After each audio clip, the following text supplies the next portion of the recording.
If you couldn't tell by the scenery behind me or around me, we're in New York City.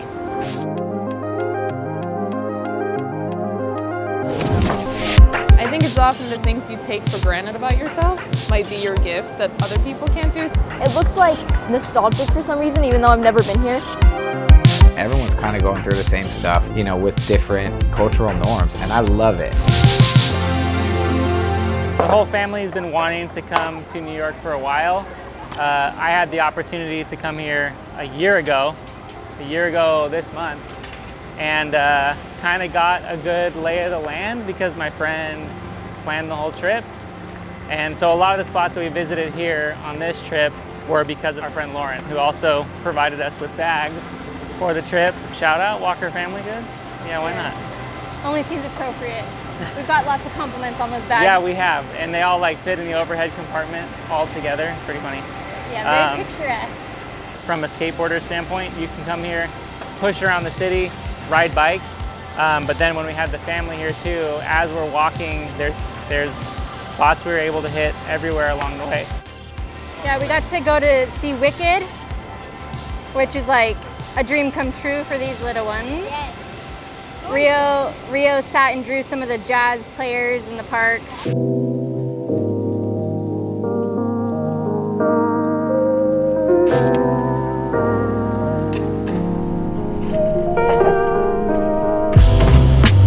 Washington Square Park. Immediate thoughts. Washington Square Park, it's my favorite park. It feels like really artsy, like everyone there is wearing cool clothing. You just have people walking by that look like reference photos. They're wearing cool outfits and you're like, yeah, you're good to draw. It looked like nostalgic for some reason, even though I've never been here. I'm inspired by both nature and people at the same time. I don't think I draw one more than the other. I drew some people who were playing jazz in the park, and then I showed it to them, which I don't normally do because it kind of freaks me out to show people my drawings of them. You took a picture of it? Yeah, and he took a picture of it, and he was like, oh, that's sick. I guess it just feels good to create something and finish it, and just have something in front of you that you just did that looks like something from your imagination. Like, it was in my head, now it's there. Yeah, same with writing. It's in your head, now it's there. Any advice that you have in your head that you've learned? Draw what you want to and what you like. Practice a lot. Practice from life, practice from photos. Draw a lot, draw what you like, do it. Do you feel like you had enough time to sit and draw? Not really. I feel like I want to be able to teleport back there and just sit there for a whole day. Which one, Washington Square? Yeah, Washington Square. I kind of like Washington Square's vibe more than Central Park.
Sweet.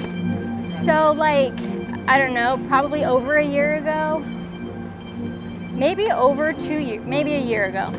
I can't remember how long I've been following this street photographer. She does, she calls them portraitures of just real life people in New York City.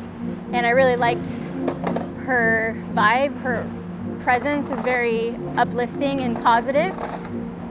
And we decided to just reach out, like we're gonna be in New York, and just reach out and ask if we could spend some time with her while she took some pictures on the streets, and she was kind enough to say yes. And so we met up with her to observe her process of how she approaches people and how she takes their photos. And yeah, it was really rad to see someone just, I don't know, in their element, but also like she's magnetic, I guess you could say. When you ride a skateboard, or the next best thing, when you rent a city bike in New York City, it feels like you kind of integrate yourself into the city's ecosystem. So if you're ever visiting New York City and you have the means, rent a city bike.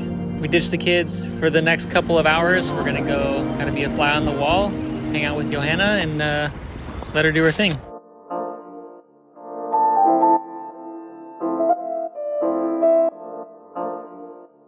My name is Johanna Siring, and I grew up in Norway, and I've been in New York now on and off for 9 years. I came here on a one-way ticket. My roommate's friend was a producer. He saw my work and he was like, okay, we want you to shoot for us in Fashion Week. And then suddenly I feel like New York just adopted me.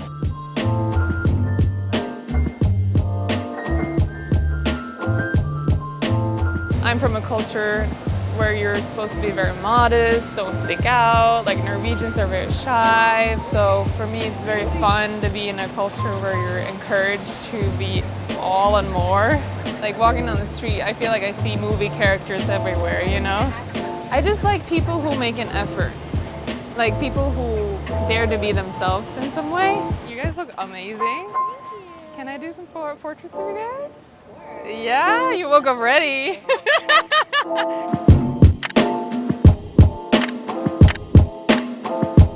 Let's see, beautiful.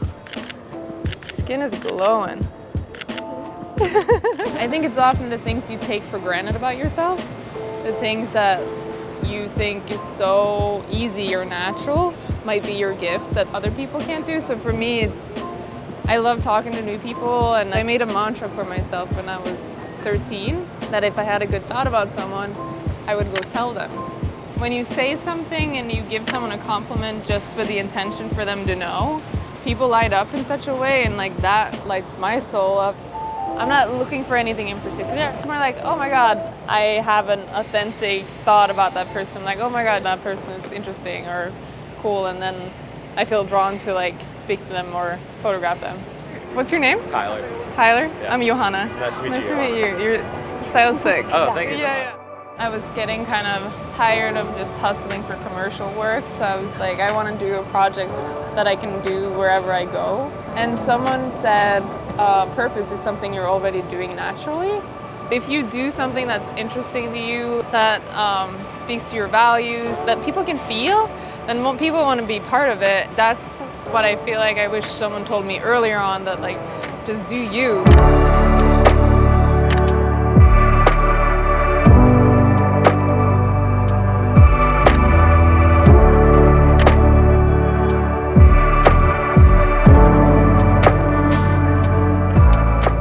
Everybody is somebody. I would dream to see a world where everyone spent their energy focusing on what they could use their talents for and use their uniqueness for, instead of worrying about what everyone else thought about them. My dream is that this project could help people see their value and their beauty and know how magical they are. It's our last day in New York. It's day 8. We've been almost everywhere. I think we've walked like over 5 miles a day. While we were here, yeah, he's homesick. She's not. I want to go to Disney World. He's homesick. She's not. She wants to go to Disney World. Shiloh had a trick that when we were coming to New York, there was a trick he wanted to try at the courthouse. So we pull up to the spot, and Tyshawn Jones is skating there with a couple of other big name skaters. So Shiloh didn't get to try his trick, but we did get to sit on the curb and watch them battle some tricks on the courthouse, which was really cool. Got to meet them. Tyshawn, super rad in person. Definitely had some experiences. Mix that with like We took the subway everywhere, so we have New York in our blood now. I think Reeoh likes the subway. Walking in New York has made me appreciate sitting down a lot. That's Feels what so I nice. said. I said that. You stole Sparrow's line. I said that yesterday when we were in Brooklyn. Bye, New York City. I don't want to go. I'm actually going to throw up.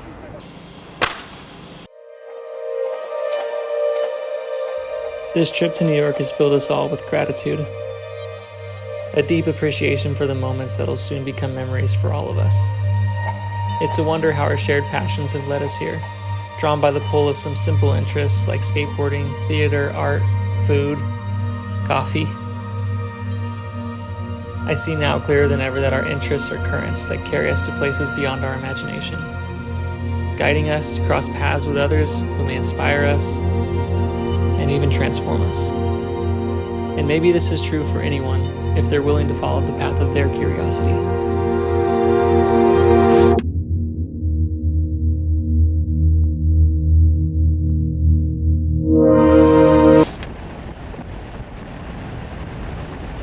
Sweetpea and I are in fabulous Las Vegas.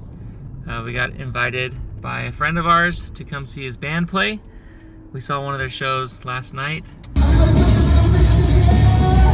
Joey plays guitar for a band called The Used, which was one of mine and Sweetpea's favorite bands in high school and now still is. They're playing at a festival called When We Were Young today and tomorrow, and Sweetpea and I were lucky enough to get some passes, so we're gonna go hang out. So yeah, we're just hanging out with friends. And Who doesn't love watching live music? I mean, I'm sure there's someone who doesn't, but Well, you don't belong here. I wanted to pull on this thread of thought a bit more.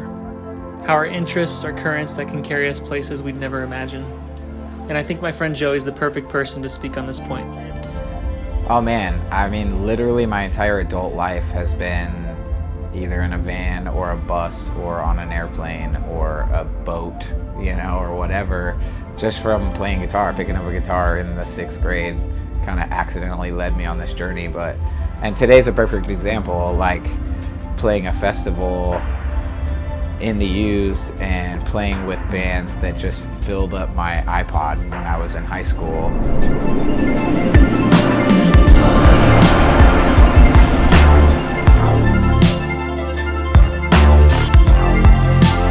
I honestly never anticipated being a world traveler, and I really grew up in a little bubble in our small town in Vista, not knowing any better. Once I started traveling, you can never really guess how people are until you meet them, experience their culture, right? Growing up in a bubble, we think we do. We think everyone either lives like us or they're weird, but you learn that it's like, no, we're the weird ones. Like, we have a weird Western culture. It's been awesome to kind of mold just my whole perspective on life, and it has really shrunk our whole world down to be a lot smaller, and realize that like we're all, no matter where you are on this planet, everyone's kind of going through the same stuff, experiencing the same sort of things, with different cultural norms, and I love it. I've been able to travel the world and make friends for life, and even with language barriers. A great example, we just played in South America. One of the bands on the festival, they're probably the biggest rock band in Brazil. They're called Reeoh, and they became our homies immediately. Like, their guitar player G is now one of my really close friends. I don't speak any Portuguese. He barely speaks English. Like, he's working on it, but he's trying to talk, and then he'll just be like, I love you. And it's like, I love you too, man. That's a really good example of even though there's a language barrier with art and being creative in general, there's so many times where you just immediately connect with someone because that their journey was probably very similar to your journey to get where they're at now. And you want the best for that person. Yeah, you know what it's like to be in that position. There's this underlying baseline of ultimate respect to anyone that can be vulnerable enough to put music out. Whether or not it's my taste or not, there is a crazy amount of respect for people that can do that. And it's an honor to get to do that.